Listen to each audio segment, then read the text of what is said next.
चलो आज हम लोग क्या पढ़ने वाले हैं, यूनिट वेक्टर। क्या जानते हैं यूनिट वेक्टर के बारे में? Those vectors which has unit magnitude, मतलब जो भी वेक्टर के पास यूनिट मैग्नीट्यूड होता है। यूनिट का वैसे काम क्या है, हमको ऐसा हमने वेक्टर क्यों बनाया जिसके लिए हमको यूनिट वेक्टर मतलब एक यूनिट की जरूरत हो, एक सिंगल।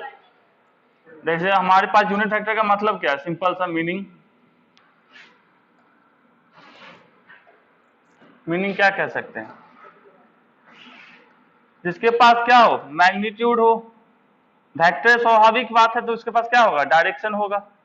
मैग्नीट्यूड कितना, 1, और जो डायरेक्शन है वो तो होना ही चाहिए। तो अब इसकी हमको जरूरत क्यों पड़ी ऐसी कुछ कहानी में? कुछ तो काम रहा होगा जरूरत, ऐसी जरूरत क्यों पड़ी? अब किसी को मान लो तुमको हम 1 के साथ मल्टीप्लाई कर देंगे, तुम्हारा वेट में क्या फर्क पड़ेगा?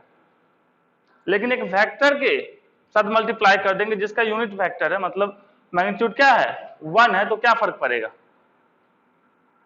1 के साथ जो ही मल्टीप्लाई करेंगे क्या होगा कहानी में, सेम होगा मैग्नीट्यूड, लेकिन उसको एक एक्स्ट्रा चीज मिल जाएगा, वो क्या होगा, उसका डायरेक्शन। तो किसी भी क्वांटिटी को जो हमारा, जैसे फोर्स हमारा क्या है, एक वेक्टर क्वांटिटी होता है, तो यदि हम स्केलर फॉर्म में यदि लिखते हैं नॉर्मली, मान लो हम F इक्वल टू क्या लिख दिए, ये हमारा वेक्टर फॉर्म हो गया। यदि इसी का हम स्केलर फॉर्म लिखते तो यार सिंपल लिखते F, या इसी को क्या लिखते, ऐसा कुछ लिखते। तो यदि कोई हमारा वेक्टर है जिसका वैल्यू कैसे दिए हुए है, स्केलर फॉर्म में, अब उसको हमको वेक्टर बनाना है तो क्या करेंगे, उसको यूनिट वेक्टर के साथ मल्टीप्लाई कर देंगे, कर सकते हैं। तो क्या बन जाएगा, वो क्या बनेगा, वेक्टर बनेगा। तो यूनिट वेक्टर क्या कहते हैं, जिसका क्या हो, मैग्नीट्यूड क्या हो, यूनिट हो। और इसको रिप्रेजेंट कैसे करते हैं, एक के ऊपर एक टोपी पहना के, मतलब एक कैप लगा के। मतलब क्या होता है इसका, vector by mod of vector. मतलब ये हमारा मान लो एक वेक्टर है, मान लो ए हमारा एक वेक्टर है, जिसको हमने क्या लिखा, एक्स आई प्लस वाई जे। आगे देखेंगे। अब इसका यदि हमको मॉड निकालना है, मतलब यूनिट फैक्टर निकालना है, तो यूनिट फैक्टर निकालने के लिए क्या करेंगे, पहले वेक्टर लिखे और नीचे इसके मैग्नीट्यूड की बात कर दिया, मतलब वेक्टर ए का मैग्नीट्यूड, या इसको वेक्टर ए डिवाइडेड बाय ए कर सकते हैं। तो हमको क्या हो जाएगा, इसका मैग्नीट्यूड जो रहा होगा, इसके मैग्नीट्यूड से में उसके ओरिजिनल मैग्नीट्यूड से डिवाइड कर देंगे, तो बचा क्या, मैग्नीट्यूड 1। उसके पास क्या रह गया, सिर्फ डायरेक्शन। तो हम लोग को याद रखना है कि यूनिट वेक्टर कैसे निकालते हैं, vector by mod of vector, याद रहेगा, वो बहुत काम आने वाला है। ठीक है। अब एक्स वाई जे किस डायरेक्शन रिप्रेजेंट कर, तब बदमाशी करेगा तो एक्स, चलो यहां ध्यान दो, आई जे के, आई हमारा कौन से एक्सिस को रिप्रेजेंट करता है, एक्स को, वाई को कौन रिप्रेजेंट करता है, जे, और जेड को कौन रिप्रेजेंट करता है, के। ठीक है, तीनों हमारे क्या है, आई जे के यूनिट वेक्टर है, समझ लिया आदि। तो आई जे क्या हमारा यूनिट वेक्टर, वेक्टर का मॉड निकालेंगे तो क्या होना चाहिए, 1 होना चाहिए, ये हम लोग देखे थे। अब पोजीशन वेक्टर, अब किसी का भी पोजीशन कैसे हम लोग बताते हैं, कोऑर्डिनेट ज्योमेट्री पढ़े हैं, कैसे बताते किसी का पोजीशन?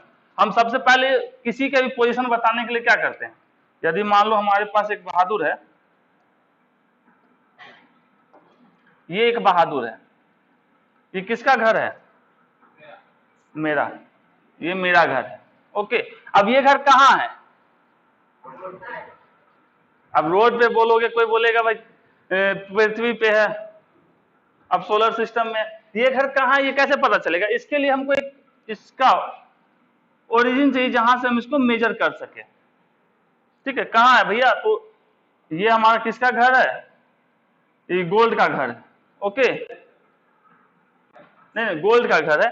अब इस घर से इसका डिस्टेंस बता सकते हैं, यदि हम यहाँ ओरिजिन माने होते तो। यदि हम यहाँ मान लिए होते, ये किसका घर है, हिमांशु का घर है। ठीक है, तो हिमांशु के घर से भी डिस्टेंस बता सकते हैं। ऐसे कैसे हवा में बता दोगे कि फलना आदमी का घर कहाँ है, कहाँ है तुम्हारा घर, कहाँ है? हाँ, ये सीधा सीधी बोले कि पानी के बीच में मेरा घर है, चारों तरफ से पानी लगा हुआ है, हम छाता लगा के पानी में नाव चलाते हैं। ठीक है, तो हमको क्या, तो यदि हमको किसी का पोजीशन बताना, चलो यहां ध्यान दो, यदि किसी का हमको पोजीशन बताना है तो उसके लिए हमको क्या चाहिए, एक सिस्टम चाहिए। ठीक है, एक सिस्टम चाहिए, एक फ्रेम चाहिए, कहां से मेजर करेंगे? तो इस बहादुर का डिस्टेंस यहां से यही बताएगा ना इसका डिस्टेंस। इसको मान लिया हम वेक्टर आर, डिस्टेंस कितना होगा, इसके इस पॉइंट का इस ओरिजिन से कुछ तो डायरेक्शन होगा, ऐसा तो नहीं कहेंगे भैया कोई डायरेक्शन में नहीं है, कोई डायरेक्शन होगा। तो इसका हम पोजीशन बताने के लिए मान लिया यहां से इस वेक्टर को अब इसका पोजीशन कैसे कोऑर्डिनेट ज्योमेट्री में सीखे थे, ये हमारा क्या होता था x और ये हमारा क्या होता था, तो इसका कोऑर्डिनेट क्या लिखते थे एक्स वाई। तो बहादुर हमारा चला है एक्स एक्सिस की तरफ कितना x डिस्टेंस, और x एक्सिस पर क्या बोला जाता है वेक्टर के टर्म में लिखते तो क्या लिखते i लिखते। y एक्सिस की तरफ चला है, y एक्सिस वाले को क्या लिखते हैं j। तो इस वेक्टर का हमको रिप्रेजेंट करना होगा तो कैसे लिखेंगे, बाबू साहब चले हैं x एक्सिस में कितना x डिस्टेंस और y एक्सिस में कितना चले हैं y डिस्टेंस चले हैं। तो इसको हम लिखते तो कैसे लिखते, सिंपल सा, यहां मान लो o है, ये हमारा a है, तो हम OA इक्वल्स टू क्या लिखते हैं, बहादुर चला है x i distance i axis के ऊपर और y कितना चला है j के ऊपर, मतलब y एक्सिस के ऊपर, और x हमारा चला है x एक्सिस। ये रिप्रेजेंट करने का तरीका है किसी भी पोजीशन को। अब मान लो यहां पे हमारा लिखा हुआ है 5 6, ठीक है, ये हमारा कोऑर्डिनेट सिस्टम है। इसका मतलब क्या है 5 6, कहीं ना कहीं ये हमारा ओरिजिन होगा जहां से ये हमारा डिस्टेंस कितना होगा 5 और ये डिस्टेंस कितना होगा 6। इसको हम लिखेंगे तो कैसे लिखेंगे, ये हमारा कौन सा वेक्टर है, मान लो ये हमारा वेक्टर बी है, इसको हम कैसे लिखेंगे वेक्टर फॉर्म में, तो इसको लिख सकते हैं vector B 5i plus 6j। टोपी पहनाना नहीं छोड़ना है ना, टोपी पहना जानते हो ना, आज के डेट में हर एक इंसान टोपी पहनाना जानता है हमेशा। किसको, इसको कैप बोलते हैं, टोपी पहनाना कहते हैं, ठीक है। तो टोपी पहनाना तो सब लोग जानते हो, खासकर अपने दोस्तों को टोपी तो सबसे ज्यादा लोग पहनाते हैं। हम तो बहुत बढ़िया अपने एक दोस्त को टोपी पहनाए थे, बेचारा गया था 2000 रुपये कर्जा लेके जैकेट खरीदने के लिए, सब उसको टोपी पहना के पार्टी वार्टी कर लिए। 4 दिन के बाद उसको पता चलता है भैया हम, वो भी क्या बोले उसको, भैया कर्जा लेके कोई जैकेट खरीदता है, सब पैसा खर्चा कर दिया पार्टी के नाम पे। 4 दिन बाद बोलता है एक बात बता, कर्जा लेके जैकेट नहीं खरीदता है तो कर्जा लेके पार्टी कौन देता है। कितने महान हम लोग हैं, अभी भी हैं। अब वैसे दोस्त ही नहीं है जिनको टोपी पहनाया जाए, तो हम कह सकते हैं यदि हमारा ये पॉइंट है कौन सा, ये हमारा पॉइंट ए है और इसका पोजीशन के यहां से इतना, तो इसका पोजीशन बताने के लिए हमको क्या जरूरत होता है, वेक्टर के लिए क्या जरूरत होता है हमको, एक डायरेक्शन की होती है। तो डायरेक्शन किससे निकलता है थीटा से। अब ये पंखा हमसे कितने दूरी पे है, तो हम सबसे पहले तो यहां से वहां तक का डिस्टेंस बताएंगे और उसके बाद हमको क्या बताना पड़ेगा, एक एंगल, कि कितने एंगल पे ये हमारा है टिल्ट, तो हमको कंप्लीट उसका पता चले। वरना हम बोले यहां से वहां तक का मान लो 2 मीटर है, तो 2 मीटर तो नीचे भी हो सकता है, दाएं भी हो सकता है, बाएं भी हो सकता है। तो हम लिख सकते हैं क्या, पॉइंट ए का पोजीशन कैसे बताएंगे, एक्स आई प्लस वाई जे। अब मॉडुलस ऑफ वेक्टर की बात करते हैं, ठीक है। मॉड का मतलब क्या होता है, सिंपल सा, यदि हमारे से इस दीवार का डिस्टेंस की बात करें तो वेक्टर के फॉर्म में बताते हैं, तो उसके मैग्नीट्यूड को क्या कहा जाता है, मॉड ऑफ वेक्टर, ठीक है। किसको कहा जाता है, मैग्नीट्यूड को। तो सिंपल सा क्या कर सकते हैं हम इसको, the magnitude of the vector is called modulus of vector. एक लाइन में, कुछ ज्यादा नहीं करना है। मैग्नीट्यूड का मतलब क्या है, मैग्नीट्यूड का मतलब उसके पास सिर्फ क्या हो, डायरेक्शन ना हो, बाकी सब कुछ हो। किसी फिजिकल क्वांटिटी के पास दो क्या चीजें हो सकती है, डायरेक्शन और मैग्नीट्यूड। या कोई ऐसा बंदा होगा जिसके पास सिर्फ मैग्नीट्यूड होगा, डायरेक्शन नहीं होगा, उसको क्या बोलते हैं हिमांशु, तुम्हारा मैग्नीट्यूड कितना है 60 kg। तो जो 60 है वो क्या है, मैग्नीट्यूड है, और केजी क्या है हमारा, यूनिट है। ओके, हाँ। तो जिसके पास डायरेक्शन नहीं होता उसको क्या बोलते हैं, उसको मॉडुलस बोलते हैं, उसको स्केलर बोलते हैं। और जिसके पास डायरेक्शन होता है उसको वेक्टर। तो यदि हमारे पास ए इक्वल इतना लिखा हुआ है एक्स आई प्लस वाई जे, इसका हमको यदि मॉड निकालना होगा तो कैसे निकालेंगे, सिंपल सा, जैसे बचपन में पढ़ते आ रहे थे, याद है कोऑर्डिनेट ज्योमेट्री में, एक्स वाई, यदि ये लोकेशन है यहां से यहां तक का, तो ये डिस्टेंस कैसे निकालते थे, यहां से यहां तक का डिस्टेंस कैसे निकालते थे, इसका डिस्टेंस मान लो आर है, तो आर इक्वल तुम लोग पढ़े हैं root under x square plus y square, पढ़े थे? नहीं पढ़ा था, बहुत। अब जैसे मान लो ये हमारा 0 0 है, ठीक है, ये हमारा क्या है 5 6 मान लिए, ओके। तो दोनों के बीच का डिस्टेंस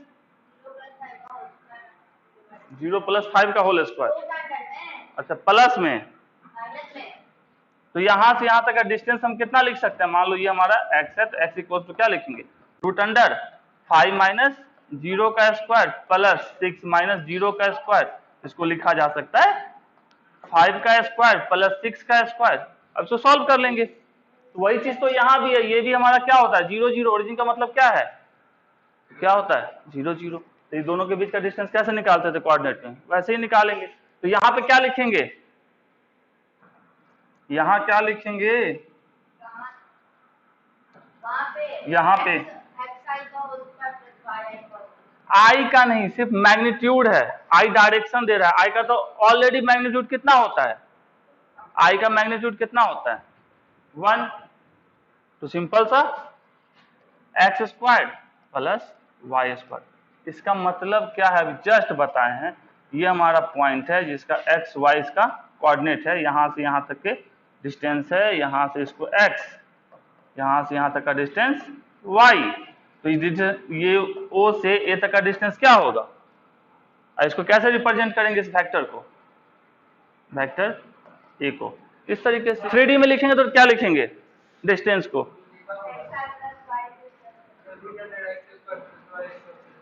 एकदम आराम से √x² plus y² plus z² लिख सकते हैं। If a unit vector represented by 0.5i - 0.8j plus ck, then the value of c is, ये क्या है हमारा, ये क्या है जो वेक्टर दिया हुआ वो क्या है, मान लिया ये हमारा एक वेक्टर दिए हुए है, इसकी वैल्यू कितनी दी गई है 0.5i minus 0.8j plus ck, ये क्या, इसके बारे में क्या बोला जा रहा है, ये वेक्टर और क्या है, ये यूनिट वेक्टर है, क्वेश्चन बोल रहा है। तो यूनिट वेक्टर इसका मतलब क्या है, ये इसका मैग्नीट्यूड क्या होना चाहिए 1 होना चाहिए। तो इसका मैग्नीट्यूड निकालते कैसे निकालते हैं मैग्नीट्यूड, √0.5 का स्क्वायर प्लस -0.8 का स्क्वायर प्लस c का स्क्वायर, ये है हमारा यूनिट वेक्टर। तो मैग्नीट्यूड कितना होना चाहिए इसका 1। अब इसको सॉल्व करेंगे, 0.5 का स्क्वायर करो प्लस -0.8 का स्क्वायर करो प्लस c² इक्वल्स टू 1। इसका स्क्वायर करेंगे तो कितना आएगा,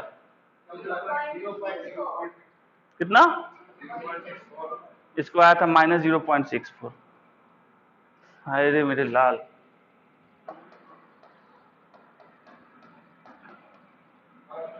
जीरो पॉइंट कितना,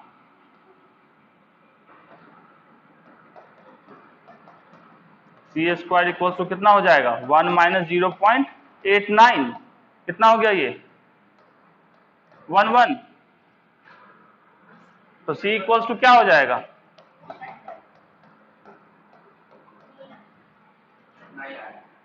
नहीं आया, तो ये हमारा आंसर हो जाएगा। चलो पहले हम लोग किसकी बात करते हैं, ज्योमेट्रिकल मेथड की। ज्योमेट्रिकल मेथड में क्या होता है कि जो ज्योमेट्री है उसका यूज करेंगे। एक हमारे पास मान लिया, एक हमारे पास वेक्टर है, मान लिया ये कितना वेक्टर a है, इसका मैग्नीट्यूड दे दिया मान लो a इक्वल्स टू हमको दे दिया 5i दे सकता है। इसका मतलब क्या है कि 5i न्यूटन दे दिया, मान लो हमारा वेक्टर क्या है 5i न्यूटन, मतलब क्या ये फोर्स बता रहा है किस डायरेक्शन में, x डायरेक्शन में। अब एक दूसरा वेक्टर दे दिया हमको वेक्टर b, ये बोल रहा है कि हमारा ये भी क्या है, चलो 2j है न्यूटन।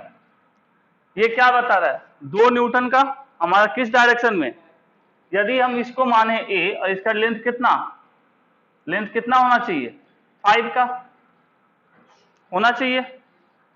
और दूसरा हमारा क्या है 2j, मतलब एक छोटू सा फैक्टर जिसका ये कितना होगा 2 का होगा।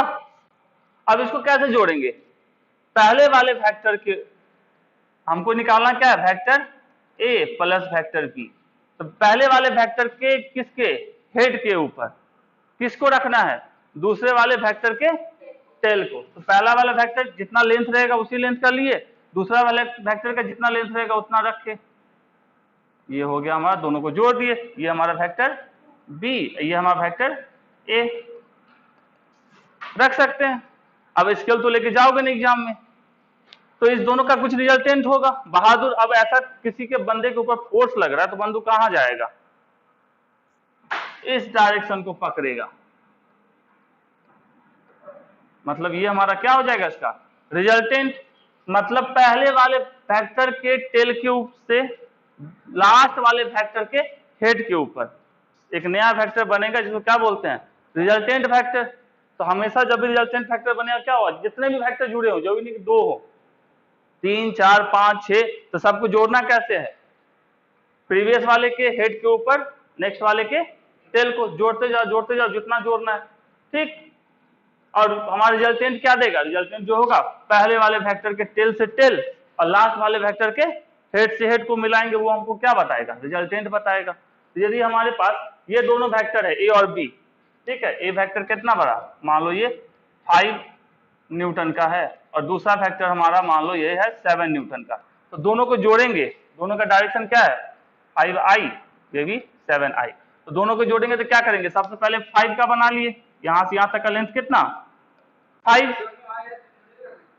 क्यों नहीं जुड़ेगा, तुमको बउआ एक दो हाथ है तुम्हारे पास, रिजल्टेंट सेम डायरेक्शन में होगा लेकिन दोनों जुड़ेगा क्यों नहीं।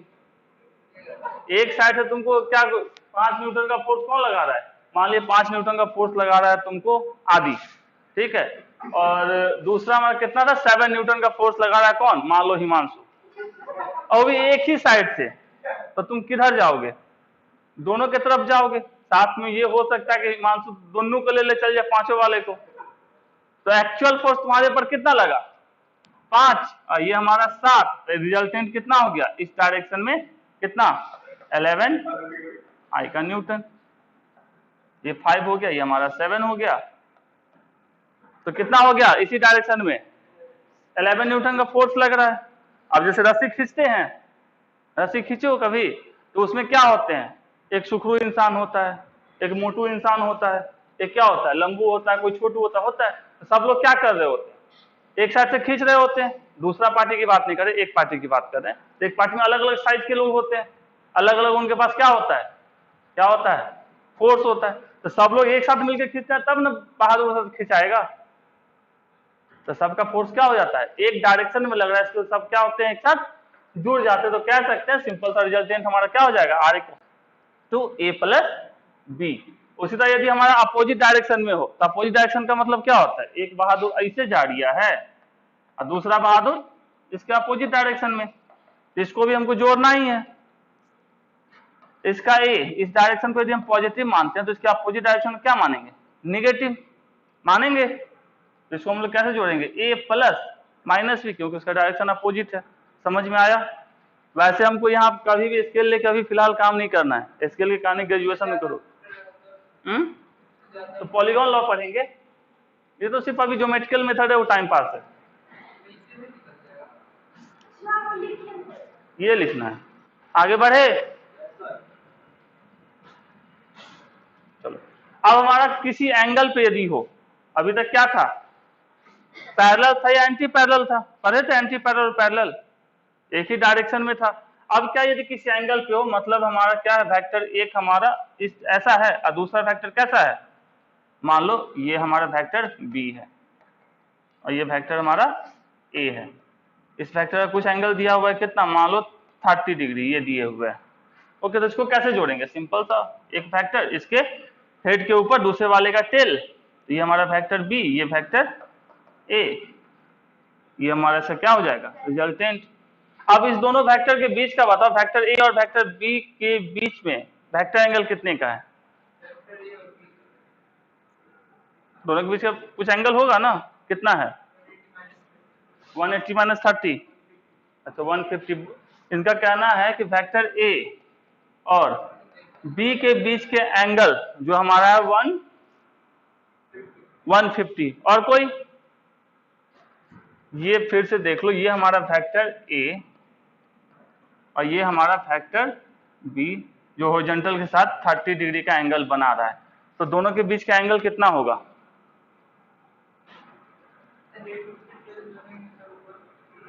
क्या पढ़े थे हम लोग?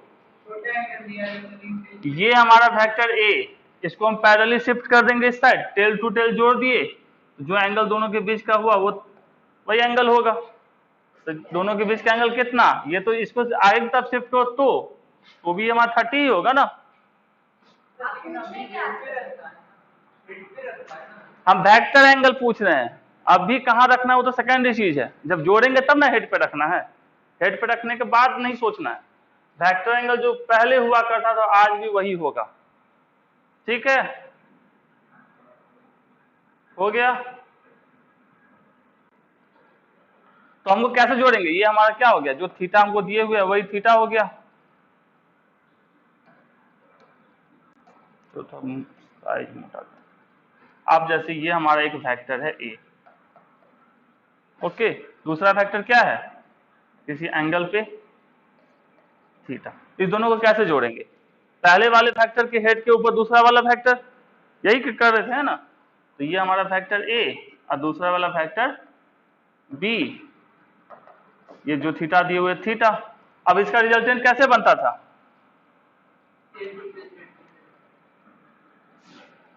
ये हमारा इसका रिजल्टेंट होगा।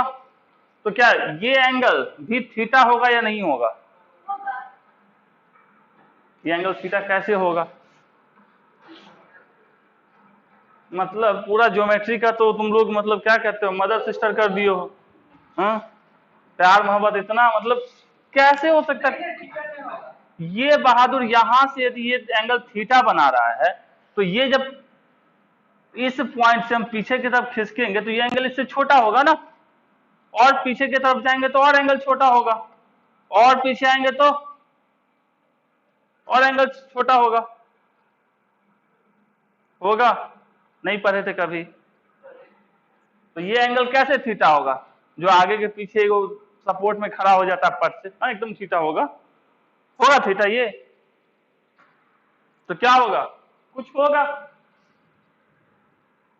ये किसके डायरेक्शन को बताएगा, ये वाला बहादुर किसके डायरेक्शन को बताएगा,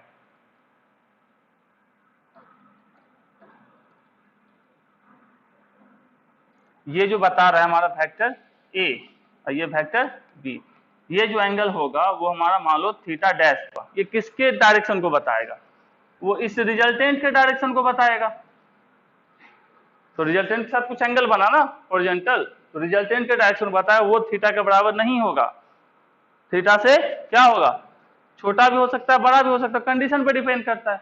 भावनाओं को समझ रहे हो। तो हम सिंपल सा, ये हमारा वेक्टर ए है वेक्टर बी है, दोनों को हम लोग जोड़ेंगे तो कैसे जोड़ दिए, सिंपल सा इसके हेड के ऊपर इसका टेल को, तो हमारा एक रिजल्टेंट आया सी, तो हम लिख सकते हैं सी इक्वल टू क्या, वेक्टर ए प्लस बी, या सिंपल सा a c is equal to a b plus b सी।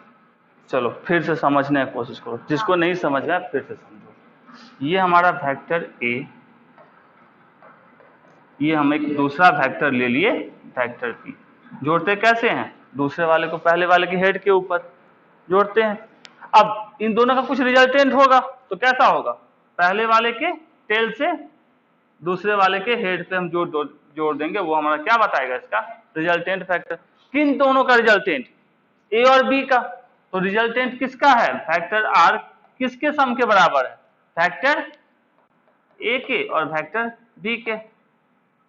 तब सवाल ये उठता है, पिछले दोनों केस में जब पैरेलल और एंटी पैरेलल था उस समय भी तो यही लिखते थे,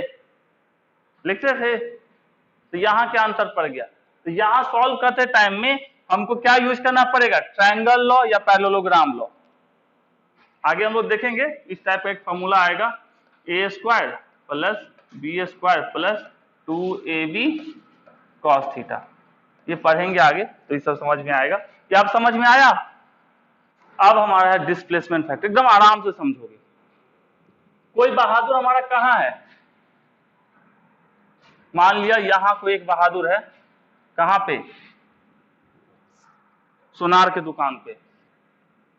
ओके, वो क्या किया, सुनार के दुकान पे गया, पैसा था नहीं, वापस घर आया।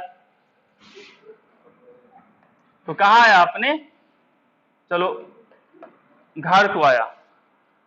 तो सुनार के दुकान से घर गया तो कुछ तो डिस्प्लेसमेंट होगा, होगा ना, यहां से यहां जाने के लिए कुछ तो चला होगा बहादुर।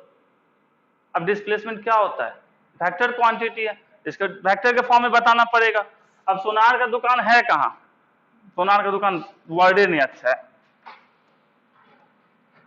चलो इसके घर चलते हैं नाव से, क्या नाम है, झाजी के। ये हमारा झाजी का घर। झाजी कहाँ के लिए निकली,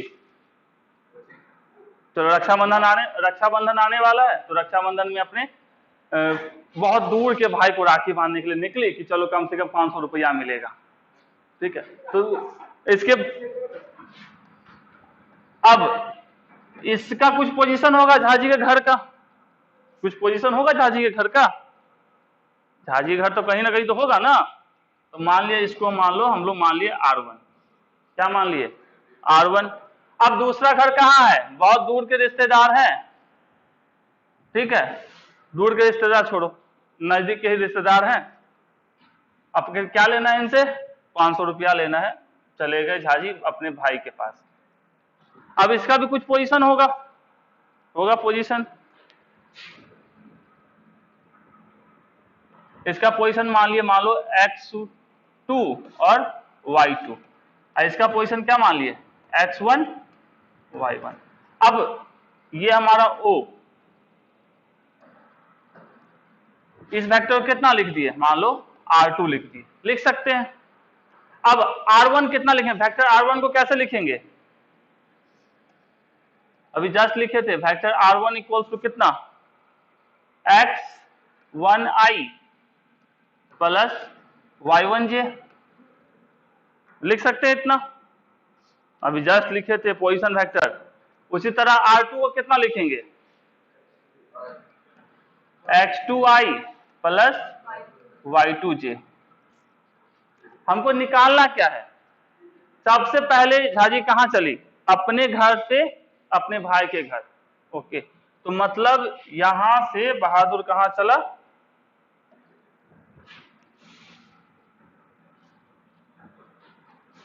ठीक है, तो इसको क्या लिखेंगे, आर के टर्म में लिख रहे हैं तो हम उसको लिख लेते हैं क्या, स्मॉल आर है ना, इसको हम लिख लेते हैं आर, कहां से, जे से कहां को चली, जेबी, मतलब झाजी अपने घर से चली कहां को, भाई के घर। इसका डायरेक्शन क्या है, जे से बी की तरफ जा रही है, तो उसको हम लोग क्या लिखे, जे बी। चलो अब इसको थोड़ा सा, झाजी घुसा गई है तो इसको हम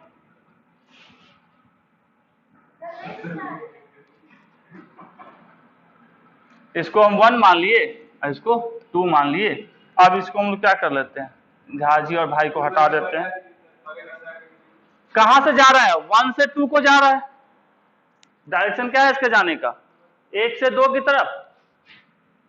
अब कुछ बुक्स कुछ बढ़िया बढ़िया काम करते हैं, 1 से 2 जाते हैं, लिखते हैं 2 1, ठीक है, अपन लोग एक कंडीशन को फॉलो करेंगे, मतलब जहां से जाना है उसको पहले लिखेंगे और जहां तक जाना है उसको बाद में। बुक में हो सकता है उल्टा लिखा हो, कोई उससे कोई फर्क नहीं पड़ता। तो R12, अब ये भी हमारा क्या है, एक वेक्टर है, वेक्टर है। अब ये वेक्टर को सोच के बताओ कैसे जुड़ा हुआ है ये वेक्टर, ये भी हमारा एक वेक्टर है, कौन किसके सर पे है, कौन किसके पैर में पड़ा है, और कौन इसका रिजल्टेंट होगा।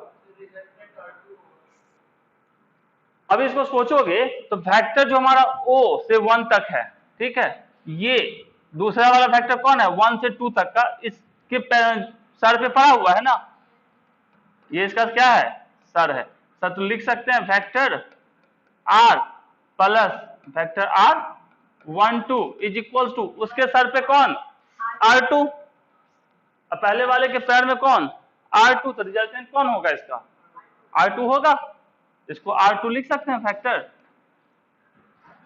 अब यहां से डिस्प्लेसमेंट कौन था, डिस्प्लेसमेंट कौन था इस पे, R12, तो R12 इक्वल्स टू क्या लिख सकते हैं, R12 इज इक्वल्स टू कितना लिख सकते हैं, R2 माइनस R1 लिख सकते हैं।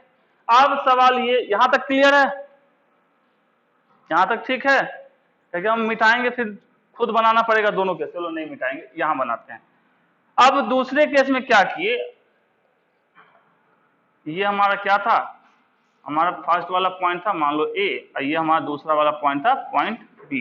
ये वेक्टर हमारा क्या था R1, और ये वेक्टर हमारा क्या था R2। अब कहानी में क्या आता है कि 2 से 1 की तरफ, मतलब अभी क्या चले थे, ए से बी की तरफ गए थे, यहां से कहां गए थे, इस वाले ए से बी की तरफ गए थे, तो क्या लिखे थे R12। अब हम चाहते हैं हम बी से ए की तरफ आए, तो क्या लिखे, ये डायरेक्शन होगा, यहां ध्यान दो, बी से ए के आने के लिए कौन सा डायरेक्शन होगा, ये वाला, तो इसको क्या लिखेंगे R21। 500 रुपया ले ली, उसके बाद वापस तो आना है, क्या पैसा मिला उसके बाद कौन भैया, बी से 1 की तरफ आएगा तो क्या होगा, 2 से 1 की तरफ आ रहा है, तो उसको क्या लिखेंगे R21। अब की बार क्या कहानी होगी, हाँ जी तुम बताओ, पैसा मिल गया, अब तुम्ही को जवाब देना है। अब कौन किसके सर पे कौन किसके पैर में पड़ा है, जैसे यहां समझ में आया था ये, तो उसी तरह वहां भी कुछ कहानी चेंज हुआ है, तो वहां कौन किसके सर पे पड़ा हुआ है, कौन किसके पैर में,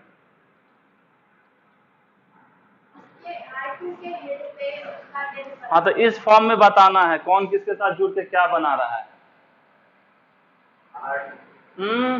झा जी 500 रुपया किसको मिला है,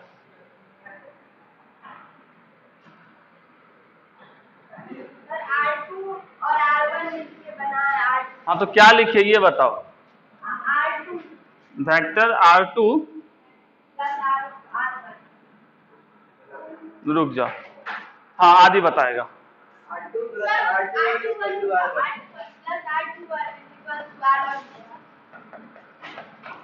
होगा,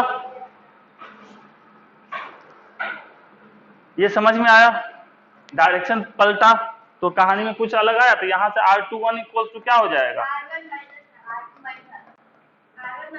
R1 माइनस R2, इस कैसे सेम हुआ, दोनों के पास डायरेक्शन अलग है ना, एक दाहिने को जा रहा है एक बाएं को जा रहा है, तो यहाँ क्या हो गया R2 माइनस R1 आया, वहां क्या आया R1 माइनस R2 आया, समझ में अच्छे से।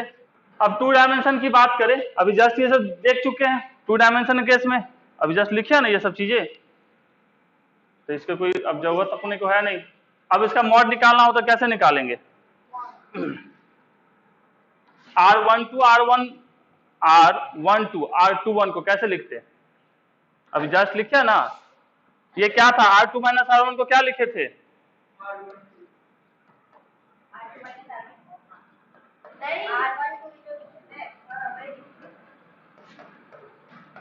R12, और इसको इसका मॉड कैसे निकालते हैं, सिंपल सा, जो भी I के साथ है उसका स्क्वायर रूट प्लस जो हमारा Y के साथ रहेगा उसका स्क्वायर रूट, तो हम लोग यहां से आगे लिख सकते हैं, जो भी लिख चुके हैं उसके आगे का, कहां से, चलो उसी पे लिख लेते हैं, काहे को यहां आना,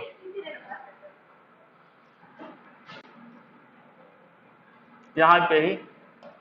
अब हमको क्या करना था, क्या निकाले थे R12 equals to R2 minus R1। अब R2 क्या था हमारा, याद है, X2I प्लस Y2J, ये था हमारा R2। R1 इक्वल्स टू लिखे थे ना X1I प्लस Y1J, लिखे थे, कॉपी में नहीं लिखे हो, मतलब छोड़ छोड़ के लिखता है। और R2 को क्या लिखे थे X2I प्लस Y2J, तो R12 अभी जस्ट क्या निकाले हैं R2 माइनस R1, अब इसको यहाँ पुट कर देते हैं, R2 की वैल्यू कितनी X2I Y2J माइनस कितना R1 X1I प्लस y1j। अब इसको सॉल्व करें, क्या आई वाले को एक साथ रखते हैं, x2 minus x1 plus y2 minus y1j। ये हमारा क्या हो गया, R12 फैक्टर। तो इसका मॉड क्या होगा, मॉड कैसे निकालेंगे, root under x2 minus x1 का square plus y2 minus y1 का स्क्वायर। लिख सकते हैं, लिख सकते हैं ना। 3D में लिखते तो कैसे लिखते, सिंपल सा x2 माइनस x1 आई प्लस y2 माइनस y1 आई और z2 माइनस z1 आई लिखते 3D में। 3D में क्या होगा, जैसे हम R1 को लिखते तो क्या लिखते, 3D केस में R1 इक्वल्स टू क्या लिखते, बोलो 3D में कैसे लिखते थे, x1i plus y1j plus 1k। यदि R2 लिखते तो क्या लिखते,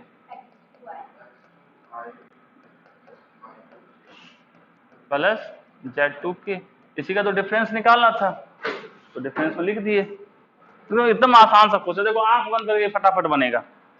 क्या बताना है, a particle initial at point A and move finally to the point B, right the initial position factor and final position factor and displacement factor of the particle. क्या कह रहा है बहादुर हमको,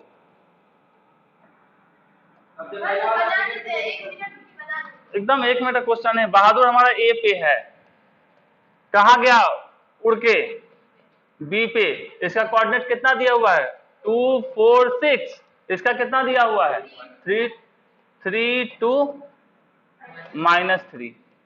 यहां से यहां उड़ के गया तो बताना सबसे पहले इसका ए का पोजीशन वेक्टर, बी का पोजीशन वेक्टर और तीसरा क्या बताना है, ए से बी जाने में जो डिस्प्लेसमेंट है उसका वेक्टर।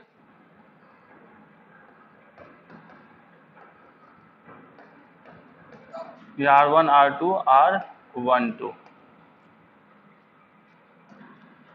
तो R1 लिखना चाहे तो कैसे लिखते हैं, R1 vector is equals to हमारा क्या है 2 4 6 2i plus 4j plus 6k। R2 3i plus 2j minus 3k और डिस्प्लेसमेंट बताना है d। ये क्या लिखा है R2 माइनस R1। R2 है हमारा 3i plus 2j minus 3k minus 2i plus 4j plus 6k। ये हो गया 3 minus 2i plus 2 minus 4j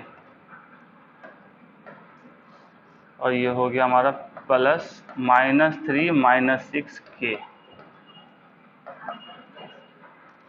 i minus 2j minus. इतना तो आसान था क्वेश्चन।